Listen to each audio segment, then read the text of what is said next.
Ladies and gentlemen, this article comes out of the New York Times and it touches on something that we want to hear, and that's reparations. You know, it's a topic that is coming up a lot more often. And it's all because of social media. That's the real main reason why it comes up so often to this very day. So this is June 19th, 2020, how reparations for slavery became a 2020 campaign issue. So back in 1865, that's when the slaves were promised their 40 acres and a mule. And here it is 150 years since any politician tried to fight for those things on the behalf of the African American community. And of course, if we're sitting without these things, that means they failed. When Sean Chowdhury, a Democratic candidate for Congress in New York, was asked about the most urgent concern facing his district, his options were not in short supply. He could have said housing or hunger, health care, certainly on the table. But when prompted in a local news interview to name what he intends to do about his single most pressing issue, the 28-year-old Democratic Socialist had this answer: reparations to address centuries of racial injustice. Mr. Chowdhury was raised in public housing in South Jamaica, Queens. His father waited tables. His mother cleaned hotel rooms. His parents immigrated from Bangladesh. But growing up, he noticed that many neighbors who lived like him in poverty were Black. He remembers in fifth grade a teacher who taught him about slavery, the original sin of the country. His own family came to seek economic opportunity. 2 decades later, he is running for Congress. And it's about more than a check, he said in a recent interview. It's about improving the quality of life for Black Americans. It's about addressing the sins of this nation over 400 years. For some scholars who have studied reparations for decades, that's a remarkable sentiment to hear from a congressional candidate, even one who's running in a deep blue Queens district. Representative John Conyers, who died in 2019, was a long-serving Democrat from Michigan and a founding member of the Congressional Black Caucus. He introduced a bill on the study of reparations every year beginning in 1989. And he said he would do so until it passed into law. He did, until he resigned in 2017. For years, the prospect of the bill becoming law seems quite distant. Gallup polling has shown that more than 2/3 of Americans oppose reparations. Obama said in 2016 that he considered the idea impractical. Slowly, though, the notion has gained political traction. Sheila Jackson Lee, the Democratic congresswoman from Texas, please, reintroduced Mr. Conyers' bill that would establish a commission to study the impact of slavery and make recommendations for its apology and compensation in 2019. And Senator Cory Booker, Democrat of New Jersey, introduced companion legislation in the Senate last year on Juneteenth, an annual holiday commemorating the end of slavery. A subcommittee of the House Judiciary Committee held a first of its kind hearing on reparations, and we saw that. I think we all chimed in on that. And it was a lot of mixed messages, but I can say the majority was not happy with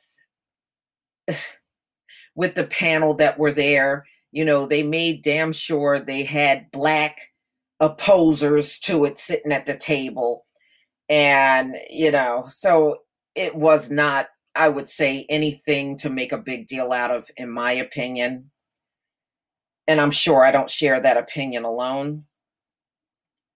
So we're in a new era and we have the hearts and minds of the American people. That's why I think reparations will pass. And this is what Sheila Jackson Lee said back then. But a few political candidates have featured the issue front and center in their campaigns.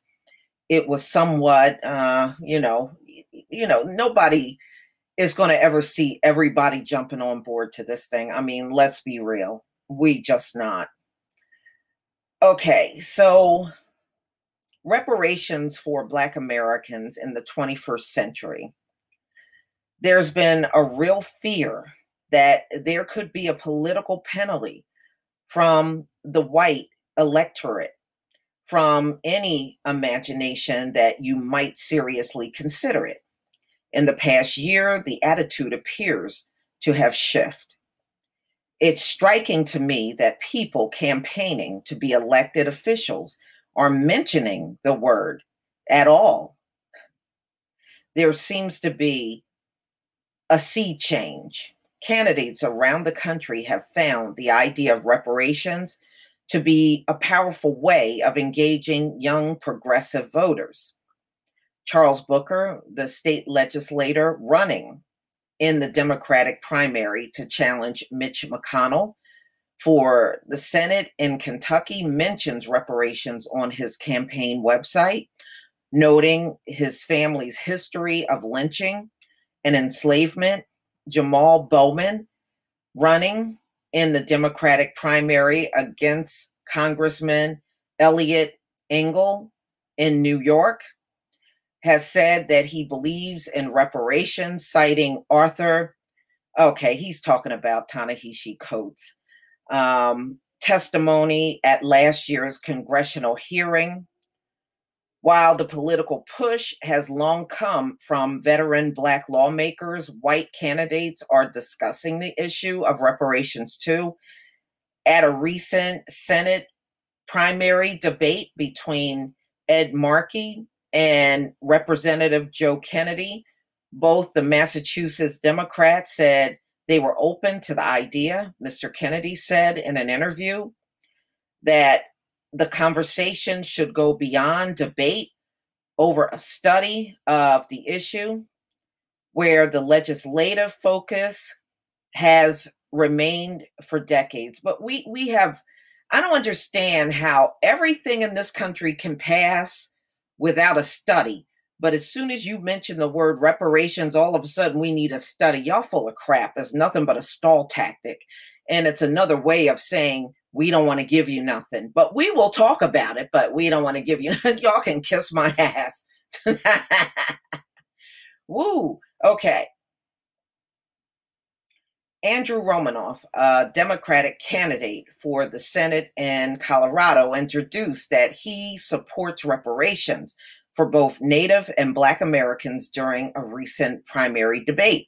Mr. Romanoff started his career working at the Southern Poverty Law Center and later led an undercover investigation on employment discrimination for a state civil rights agency. He has made racial justice a center part of his policy platform. Like other big ideas, reparations is one arriving more swiftly to the realm of the possible, he said. For a long time, it was stuck in a debate over the mechanics and the money. How much would it cost?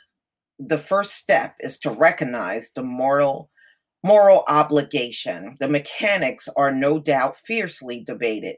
Reparations has been used to describe a variety of proposals, though at its heart refers to financial compensation from the government and to the descendants of the enslaved people. Mr. Romanoff and many others look to the precedent it's set by Germany in paying reparations to victims of the Holocaust when arguing for the plausibility of a similar effort in the United States. Mr. Romanoff said he has heard voters describe reparations as too extreme or too far left, but he views its polling popularity as besides the point, and he sees his campaign as an opportunity to educate voters. If you agree it's right thing to do, then the fact that it may not poll well isn't a concern, Mr. Romanoff said. Consensus doesn't magically materialize. It has to be forged.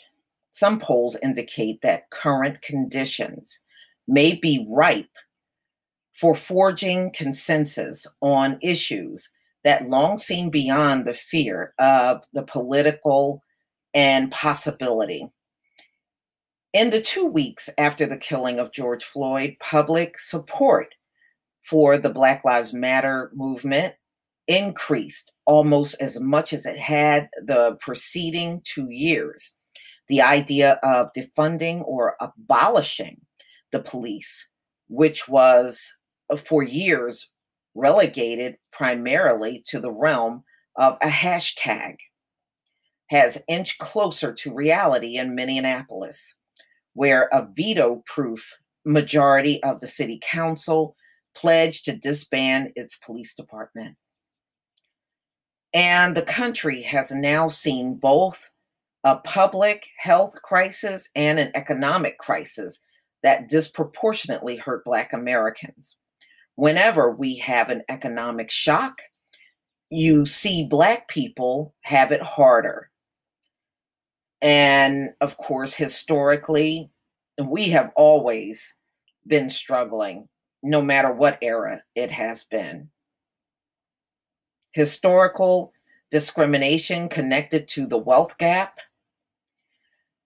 A Brookings Institute fellow and co-author of a recent report on reparations. Now you see how easily we found money to give out when white people are suffering because of COVID.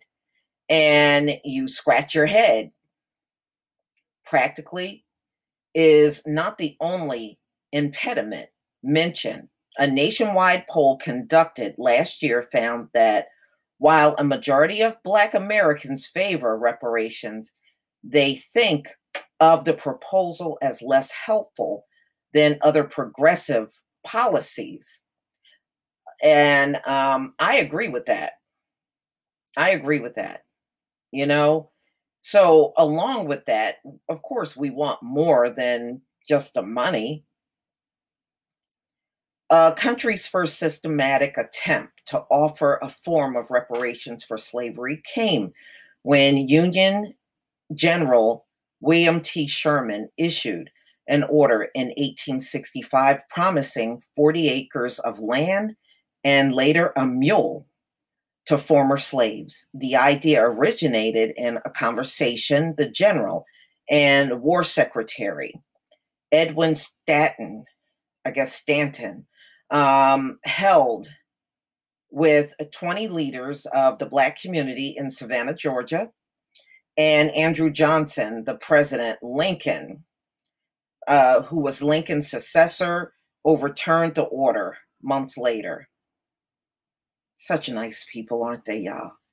Such nice people. I know what they mean now when they say nice people, and I know to laugh. With 40 acres and a mule, what slaves were asking for was the ability to become functioning members of society by working, said Royce West, a Texas state senator who was running in a Democratic primary for U.S. Senate. At a recent debate, he said he leans in favor of reparations. His opponent, M.J. Hager, did not go that far, saying she would want to study the issue. See, that's just a stall tactic, y'all. That study stuff is just a stall tactic. You know, if we ask for if we said the word reparations for the next 100 years, for the next 100 years, they would be in your face talking about studies. It's a stall tactic. That's all it is. Okay, that particular promise has never been kept by the government because the politics did away with it, he said. More than a century and a half later, Mr. West is hopeful that the politics constraining that unfulfilled promise have changed. Right now, you have corporate America throwing money at a problem, he said, referring to the millions of dollars poured into racial justice organizations in recent weeks. The question is, how will the money be spent? Well, I can tell you it won't be spent on us. Okay, it will not impact the Black community at all. We won't see any changes.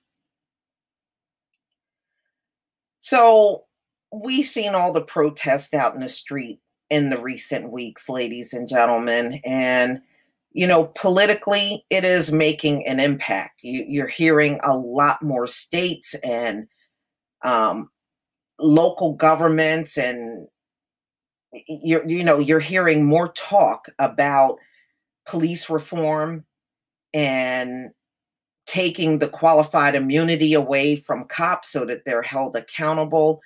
So we are hearing those conversations which coming out of the protests. But as far as reparations coming out of the protest, we're not seeing that quite as strong, you know.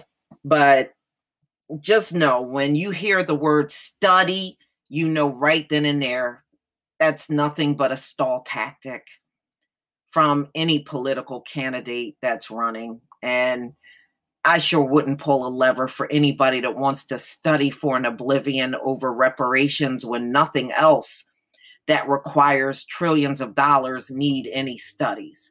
Get real.